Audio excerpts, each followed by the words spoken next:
Hi friends, இஸ் சாரி cinema base அப்டேட்டில் ஒரு தரமான ஒரு அப்டேட்டோடு வந்திருக்குங்க. ஜெயிலர் செகண்ட் பார்ட் பற்றின அந்த ஒரு விஷயங்கள், அந்த இன்ஃபர்மேஷன்ஸ்லாம் தான் இப்போ ஆன்லைன் சோஷியல் மீடியாவில் ரொம்ப வைரலாக பண்ணுது. கோலிவுட் வட்டாரத்தில் அந்த படத்தை பற்றின அப்டேட் எதாவது வராதா அப்படின்னு சொல்லிட்டு எல்லாருமே ஏங்கி தவிச்சுன்னு இருக்காங்க. இந்த நிலையில் தான் நமக்கு ஒரு சூப்பரான ஒரு அப்டேட் கிடச்சிருக்கு. நேற்றுக்கே நான் ஆல்ரெடி சொல்லியிருந்தேன், ஜெயிலில் செகண்ட் பார்ட்டில் ஒரு பாலிவுட் பட நடிகர் பார்த்தீங்கன்னாக்கா வில்லனாக நடிக்கிறதுக்கு வாய்ப்பு இருக்குது. சன்னி தியோல் அவர்கள்கிட்ட பேசினிருக்காங்க. ஸோ அவர் இந்த படத்தில் ஒரு முக்கியமான ஒரு வில்லன் ரோல் பண்ணுவார் அப்படின்றத பற்றி பேசினோம். ஆல்ரெடி கொஞ்ச நாளைக்கு முன்னாடி நான் சொல்லியிருந்தேன், மலையாள ஆக்டர் செம்பன் வினோத் அவர்கள்கிட்டையும் பேசினிருக்காங்க. அவரும் இந்த படத்தில் ஒரு வில்லன் ரோல் பண்ணுறதுக்கு நிறைய வாய்ப்புகள் இருக்குது அப்படின்றத பற்றி வச்சிருந்தோம். இது இல்லாமல் இந்த படத்தில் எஸ்.ஏ. சூர்யா அவர்களும் பார்த்தீங்கன்னாக்கா ஒரு வில்லன் ரோல் பண்ணுவார் அப்படின்ற மாதிரி சொல்லியிருந்தாங்க.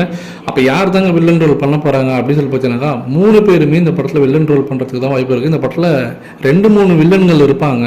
ஜஸ்ட் ரஜினி சார் ஒருத்தரை மட்டும் எதிர்த்து சண்டை போட போகிறதில்ல, 2-3 பேர் வில்லன் இருப்பாங்க. படம் அதாவது ஜெயிலர் படத்தை விட 2 மடங்கு எல்லாமே வேற லெவலில் இருக்கும் அப்படின்ற மாரி தகவல் வந்துன்னு இருக்குது. ஸோ எந்த அளவுக்கு படம் பக்காவாக ரெடியாக இருக்குன்றது பாருங்கள். அடுத்து இல்லாமல் நேற்று ஷூட்டிங்ஸ் ஆரம்பிச்சிட்டாங்கன்னு நமக்கு தெரியும். ஷூட்டிங் ஸ்பாட்லேருந்து இப்போ ஒரு ஸ்டில் பார்த்தினாக்கா ரொம்ப வைரலாக இருக்குது. ஸோ காஸ்டியூம் டிசைனர் பல்லவி அவர்கள் பார்த்தினாக்கா இந்த படத்தில் அவங்க தான் காஸ்டியூம் டிசைனராக ஒர்க் பண்ணுறாங்க, கமிட்டாக இருக்காங்க. அவங்க அங்கே ஜெயிலர் செகண்ட் பார்ட்டோடைய ஷூட்டிங் ஸ்பாட்லேருந்து அந்த காஸ்டியூம்ஸ்லாம் வச்சுட்டு அங்கே நின்று இருக்கக்கூடிய ஒரு புகைப்படம் பார்த்தினாக்கா அவங்களே அவங்களோட இன்ஸ்டாகிராம் பக்கத்தில் பதிவிட்டிருக்காங்க. அந்த ஃபோட்டோவும் இப்போ ஒரு பக்கம் பார்த்தினாக்கா ஆன்லைன் சோஷியல் மீடியாவில் வைரலாக இருக்குது.